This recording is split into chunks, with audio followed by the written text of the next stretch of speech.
हम लोग बात करने वाले हैं यानी यहाँ पे देख सकते हैं प्रॉपर्टी ऑफ डिटर्मिनेंट यानी सारणी के गुणधर्म। पिछले वीडियो में सारणी पढ़ लिए थे, उसके बारे में और कुछ पढ़े थे और उप सहखंड भी पढ़ लिए थे, मिनोर जिसे कहते हैं या कोफैक्टर।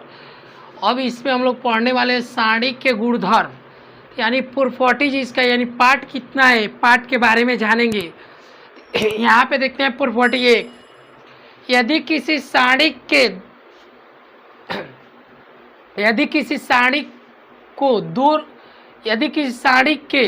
दो रो या दो कॉलम समान हो, उसे हम लोग क्या कहते हैं, सारणी का मान शून्य होता है। क्या होता है?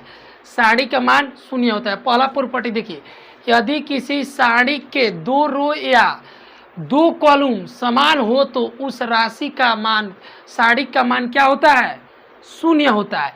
जैसे मान लीजिए इसमें R1 और R2 समान है तो इसका मान क्या होगा?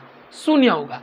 यहाँ पे देखते हैं C1 और C2 क्या है? दोनों बराबर है। देखिए C1 बराबर C2 तो इसका मान क्या होगा?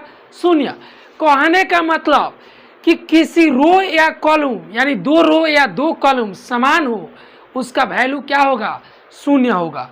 अब प्रॉपर्टी 2 देखते हैं, यदि किसी सारणी में कोई एक रो तथा एक कॉलम का प्रत्येक अवयव शून्य हो तो उस सारणी का मान शून्य होता है। अब इसमें कहता है कि कोई एक रो ले लीजिए या एक कॉलम, जैसे कोई भी रो जो होता है या कॉलम होता है, जैसे यहाँ पे हम लोग देखते हैं कोई एक रो का, तो यहाँ पे रो लेते हैं, मान लीजिए इसे, यहाँ पे थोड़ा सा देखते हैं। अब कोई एक रो, यहाँ पे देखिए कोई इसका रो क्या है? टोटल शून्य है। या एक कॉलम, इसका कॉलम यही ना है मेरा, तो यानी कॉलम भी शून्य है तो इसका टोटल मान क्या होता है? हमारा शून्य निकलेगा। और यहाँ पे प्रॉपर्टी 3 की बात करते हैं, कहता है प्रॉपर्टी 3, यदि किसी सारणी के प्रत्येक अवयव, अब यहाँ पे सुनना है फिर से, प्रत्येक अवयव शून्य हो तो उस सारणी का मान शून्य होता है।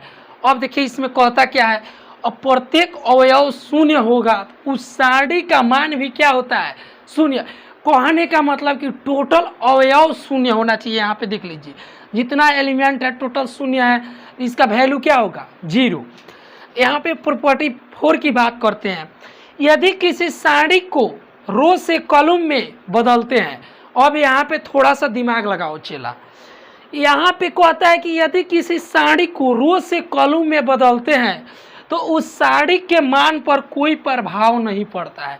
अब इसके जो मान होंगे उसमें कोई प्रभाव नहीं पड़ेगा। यहाँ पे देख सकते हैं जैसे में लिए हैं x y z, x1 y1 z1, x2 y2 z2, R1 को C1 में चेंज करेंगे और C2 को R2 को C2 में और R3 को C3 में। देखिए R1 है, R1 को C1 में चेंज कर दिए, यहाँ पे R2 है, R2 को देखिए C2 में चेंज किए हैं और R3 को C3 में चेंज किया, लेकिन इसके वैल्यू में कोई परिवर्तन नहीं होगा। लेकिन जैसे यहाँ पे बात करेंगे प्रॉपर्टी 5 में, सेम उसी का पार्ट है। कहता है इसमें यदि किसी सारणी के कोई दो रो या कॉलम को बदलते हैं, उस सारणी में ऋणात्मक चिन्ह से गुणा हो जाता है। अब देखिए इसमें बदलेंगे तो क्या होगा? ऋणात्मक चिन्ह से गुणा होगा। लेकिन कोई दो रो बदलेंगे, क्या बदलेंगे इसमें? कोई, यदि किसी सारणी के कोई दो रो या कॉलम को बदलते हैं तो उस सारणी में ऋणात्मक चिन्ह से गुणा हो जाता है। लेकिन यहाँ पे कोई प्रभाव नहीं पड़ेगा मान में, लेकिन यहाँ पे प्रभाव पड़ रहा है क्योंकि यहाँ पे ऋणात्मक चिन्ह हो रहा है। क्या हो रहा है? ऋणात्मक चिन्ह। अब यहाँ पे देख सकते हैं x1 y1 z1, x y z a b a c, यहाँ पे बी सी कैपिटल ले लीजिए। चलिए यहाँ पे ए बी सी, और देखिए चिन्ह बदल रहे हैं, R1 को R2 में किए हैं। देखिए ये R1 है, देखिए R1 कौन सा है? ये टोटल R1 है, ये क्या है? R2 है। तो देखिए R1 के स्थान पे R2 को R1 में, यानी R1 को चेंज किया R2 में, R2 को भी चेंज होगा R1। देखिए तो R1 के स्थान पे चला गया R2, R2 के स्थान पे R1 आ गया। तो यहाँ पे देख रहे हैं कि क्या चिन्ह लग गया, ऋणात्मक। इस पे एक क्वेश्चन एक्सप्लेन करते हैं। तो क्वेश्चन एक्सप्लेन करेंगे तो 3 पचे 15 और मोड में रहता है तो गुणा करते हैं, पिछले वीडियो में मैं बता चुका हूँ।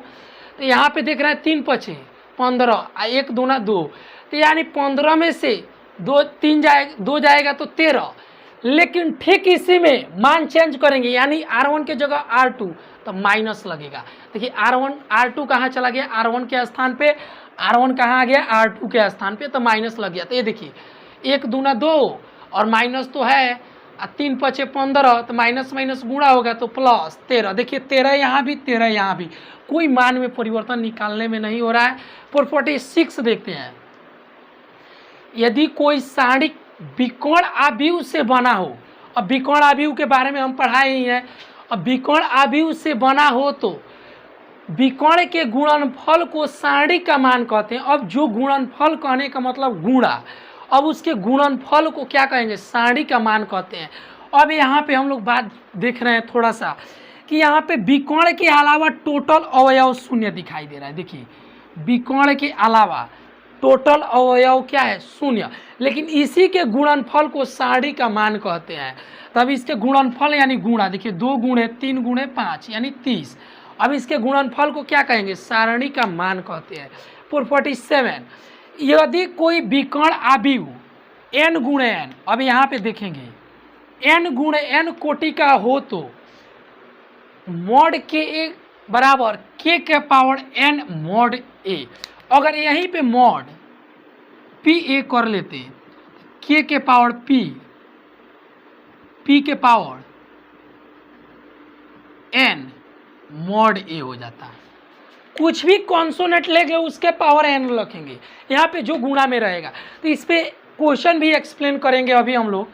तो देखिए एक लेट में a बराबर इतना मान लिए, 1 2 3 4, तो 2a बराबर, तो 2 से गुणा 2 और 2 दूना 4, 3 दूना 6 और 4 दूना 8।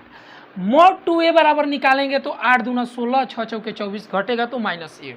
लेकिन यदि सेम यही क्वेश्चन एक्सप्लेन कर रहे हैं, यदि 3 गुणे 3 आव्यूह के मॉड a बराबर 5 हो तो मॉड 2a बराबर क्या होगा, मॉड 2a बराबर 2 के पावर 3 गुणे 5। अब 2 के पावर 3 क्यों आया, 2 के पावर 3 क्योंकि यहाँ 3 गुणे 3 आव्यूह कोटि का है। अगर यहाँ 2 गुणे 2 कोटि का रहता तो यहाँ 2 आता, मॉड तो रहेगा, मॉड यहाँ मॉड a का मान दिया है 5 तो 5, तो 2 के पावर 3 तो यानी 8 पचे 40। तो अब यहाँ पे क्वेश्चन 48 देखेंगे, यदि a और b समान कोटि के 2 वर्ग आव्यूह हो तो, यहाँ पे यदि a और b समान कोटि के 2 वर्ग आव्यूह हो तो मॉड ए बी बराबर मॉड ए इंटू मॉड बी होता है।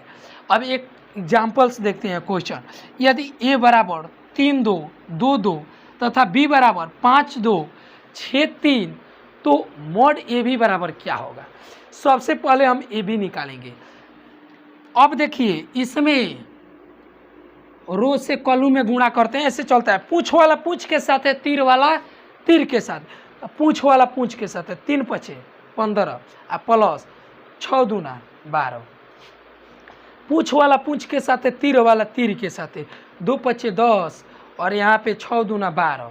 सेम ऐसे ही करेंगे। अब पहला रो से दूसरा कॉलम, 2 3 दूना 6 और 2 3 6, यहाँ पे करेंगे तो 2 दूना 4 और 3 दूना 6, जोड़ेंगे तो 27 22 22 10 होगा, यहाँ पे 27 12 22 10।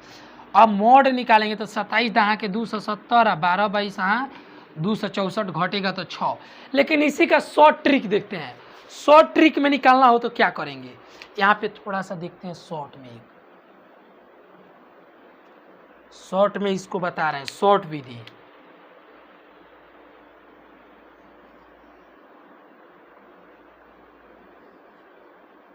शॉर्ट में होता क्या है देख रहे हैं, यहाँ पे शॉर्ट के मतलब को आ रहा है, यहाँ पे मॉड ए बी बराबर मॉड ए और मॉड बी। तो मॉड यहाँ पे देखिए मॉड ए बी बराबर मॉड ए मॉड बी होगा, यहाँ पे मॉड ए निकालेंगे। अब मॉड ए देखिए, मॉड ए यही ना है, तो मॉड ए निकालेंगे तो मॉड ए क्या कहता है, ए बराबर मॉड ए, यही ना निकलेगा 3 2 2 2, ये मॉड में 3 दूना 6 हुआ, 2 दूना 4, 6 में से 4 घटाएंगे तो 2, तो यानी मॉड ए का मान कितना आ गया 2। और मॉड बी इसी तरह निकालिए, मॉड बी निकालेंगे। अब क्या करेंगे, मॉड बी निकालिए, तो मॉड बी यही ना है, तो मॉड बी देखिए, तो मॉड निकालेंगे 5 6 2 3, 3 पचे 15 माइनस 6 दूना 12 घटेगा तो 3, तो यहाँ पे मॉड बी का मान 3, 3 दूना 6। देखिए इस तरह भी बनाए लॉन्ग विधि तो अभी भी 6, शॉर्ट में बनाए तो अभी भी, ऑब्जेक्टिव में आएगा शॉर्ट मारेंगे फटाक से ना आंसर। तो यहाँ पे निकालना हम लोग को आ गया, आगे देख रहे हैं। तो यहाँ पे हम लोग एक्सप्लेन किए तो कितना आया हम लोग का 6 आ गया, कितना आया 6 आया। चलिए तो अब यहाँ आगे देखते हैं, यहाँ पे अब प्रॉपर्टी 9 देखेंगे हम लोग। प्रॉपर्टी 9 में कहता है कि यदि किसी सारणी के रो या कॉलम में किसी निश्चित संख्या से गुणा हो तो उस सारणी के मान में k से गुणा किया जाता है, यानी हो भी जाता है। देखिए ना, kx1 ky1 kz1 x2 y2 z2 xyz, k common कर लिया किससे, r1 से। ये अब किसी भी संख्या निश्चित संख्या में k से गुणा कर रहे हैं, किससे गुणा कर रहे हैं, 3 पचे 3 छके 18, LHS में कितना आया 2 आ गया, इसमें से 2 कॉमन किए किससे, r1 से। अब निश्चित संख्या r1 यानी उसी में ना गुणा करेंगे किसी एक मान में, उस सारणी के मान में k से गुणा हो जाता है। तो अब देखिए 2 कॉमन हुआ, तो यहाँ पे 2 2 पचे 10 3 त्रिका 9 घटा तो 2, यानी गुणा किए यहाँ पे कितना आ गया हमारा 2 आया, कितना आया 2। अब इसमें एग्जाम्पल 2 में तो r1 में 1 से गुणा किया है, r1 से a कॉमन कर लिए हैं। इसमें भी देखते हैं कि ABC से गुणा किए हैं, तीनों में r1 r2 r3 में कॉमन क्या किया, r1 r2 r3 से ABC कॉमन करने पर यहाँ पे अब प्रॉपर्टी 10 देखेंगे। 10 है कि यदि किसी सारणी के कोई रो या कॉलम जोड़ के रूप में हो तो उसे 2 अलग अलग सारणी के जोड़ के रूप में लिखते हैं, तब तो अलग कर देंगे और जोड़ के रूप में लिखेंगे। देखिए x1 plus k1 x2 x3 y1 plus k2 y2 y3 z1 k3 z2 z3। तो यहाँ पे देखिए 2 अलग अलग क्या किए, सारणी के जोड़ के रूप में लिख दिए हैं, जोड़ दिए है x1 x2 x3, पहला ले लिए x1 x2 x3 y1 y2 y3 z1 z2 z3 plus k1 x2 x3 k1 x2 x3 k2 y2 y3 k3 z2 z3। इस पे क्वेश्चन एक्सप्लेन करते हैं। तो अब क्वेश्चन यहाँ देखेंगे 5 + 1 6 + 2 3 7। तो यहाँ पे एक्सप्लेन करेंगे कि अलग अलग अवयव अलग अलग सारणी के जोड़ के रूप में लिखेंगे। 5 3 6 7, एक बार प्लस 1 3 1 3 2 7 2 7। एक्सप्लेन करेंगे क्या इक्वल होता है, इतना बराबर इतना लिखना संभव है। तो LHS इसको लेंगे, 5 1 6 6 2 8 3 7 तो है, 7 6 के 42 8 3 के 24 घटेगा तो 18। उसी तरह इसको दोनों को जोड़िए, 7 पचे 35 3 6 के 18 प्लस 7 एक कम 7 3 दूना 6 घटेगा तो 1, 35 में से 18 17 1 18। देख रहे हैं दोनों इक्वल हो रहा है तो लिखना संभव है। अब यहाँ पे प्रॉपर्टी 11 देखते हैं। यदि किसी सारणी के किसी रो या कॉलम में निश्चित, अब यहाँ समझना है, में किसी निश्चित संख्या से गुणा करके दूसरे रो या कॉलम में जोड़ते या घटाते हैं तो उस सारणी के मान पर कोई प्रभाव नहीं पड़ता है। जोड़ेंगे या घटाएंगे, है कि ना घटाया जाता है, कोई प्रभाव नहीं पड़ेगा। तो यहाँ पे एग्जाम्पल्स इसका एक लेते हैं उदाहरण, जैसे x1 y1 z1 x2 y2 z2 xyz equal. अब देखिए क्या करें, यदि किसी सारणी के किसी रो या कॉलम में किसी निश्चित संख्या से गुणा करके दूसरे रो या कॉलम में जोड़ते या घटाते हैं।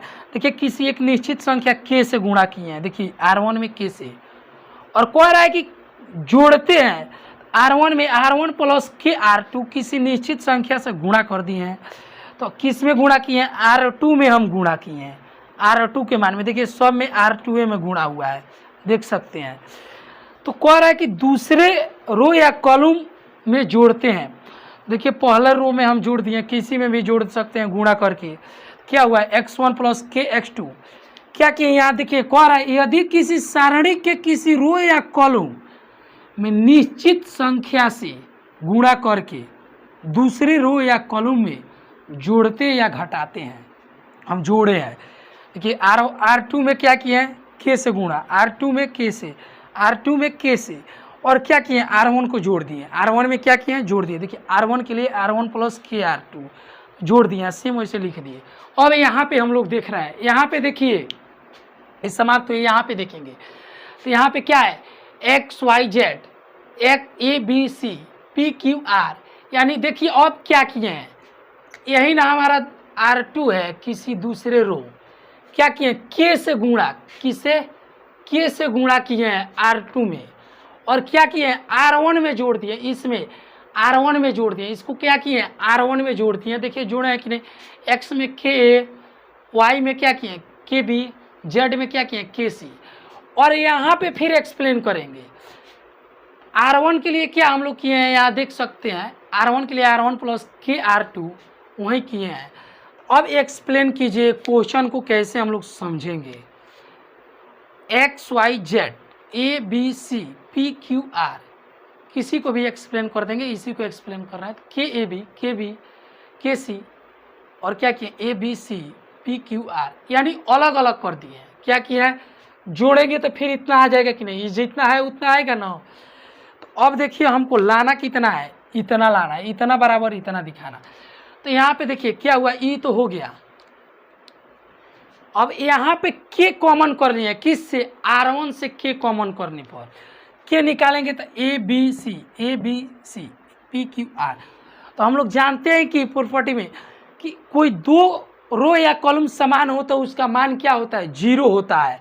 तो 0 होगा, तो देख रहे हैं कि जब दो रो यहाँ पे समान है, R1 और R2 क्या है, समान है, R1 बराबर R2, तो इसका वैल्यू क्या होगा 0, तो k गुणे 0, तो 0 जोड़ेंगे इसमें तो सेम इतना प्राप्त होगा। तो देख रहे हैं इतना बराबर इतना आ गया, इतना बराबर इतना, तो यह क्या है, लिखना संभव है यानी सत्य है। अब प्रूफ करेंगे, x y z a b c p q r equal a b c p q r x y z, क्या इतना बराबर इतना हो सकता है, तो LHS यानी इसको लेंगे, x y z a b c p q r। अब R1 को R2 में प्रॉपर्टी 5 क्या कहता है, किसी दो या रो या दो कॉलम को बदलते हैं तो ऋणात्मक चिन्ह से गुणा हो जाता है। तो R1 को R2 में किए हैं, देखिए R1 को R2 में, तो R1 को R2 में कर दिए तो क्या हुआ, ऋणात्मक से गुणा। फिर यहाँ पे R2 को R3 में किया, R2 यही ना है, R3 में कर दिए। देखिए ये तो जैसे वैसे हो गया, R2 के स्थान पे R3 के तो माइनस से फिर गुणा, तो माइनस माइनस गुणा होगा तो प्लस, यानी इतना बराबर इतना आ गया। यह प्रूव्ड है।